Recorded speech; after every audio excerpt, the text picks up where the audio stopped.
ये जो भीड़ देख रहे हैं एक गाड़ी के पीछे इतनी भीड़ लगी हुई है, क्यों लगी है? क्योंकि इसमें बैठे हैं भोजपुरी के सुपरस्टार पवन सिंह। जी हाँ दोस्तों, आखिर ये वीडियो आया कहाँ से और क्या इसमें चूक हो सकती है? जी हाँ दोस्तों, तो चलिए दिखाते हैं आप लोगों को। सबसे पहले बता दूं कि कल गुंजन सिंह का जन्मदिन था, जिसे सेलिब्रेट किया गया पटना में। पटना में पवन सिंह पहुंचे और आप लोग जैसा जानते ही है कि पवन सिंह के चाहने वालों की संख्या जो कि लाखों में है। जी हाँ दोस्तों, तो ऐसा हो ही नहीं सकता कि पवन सिंह कहीं जाए वहां पर दर्शक ना जुटे।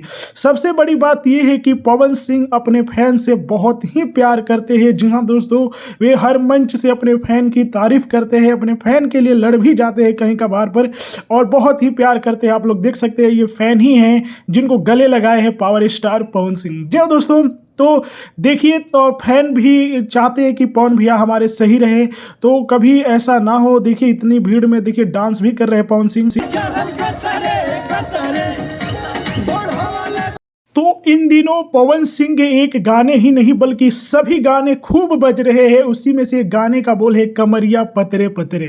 तो गुंजन सिंह जो कि धूमधाम से अपने हैप्पी बर्थडे मनाए, और गुंजन सिंह को पवन सिंह बहुत प्यार करते हैं, इसलिए उन्होंने वहां पहुंचकर केक काटे। जी हाँ दोस्तों, आप लोग देख भी सकते हैं गुंजन सिंह जो कि इस तरह अपने जन्मदिन मनाए। तो एंट्री वक्त में आप लोगों को क्या लगती है गलतियां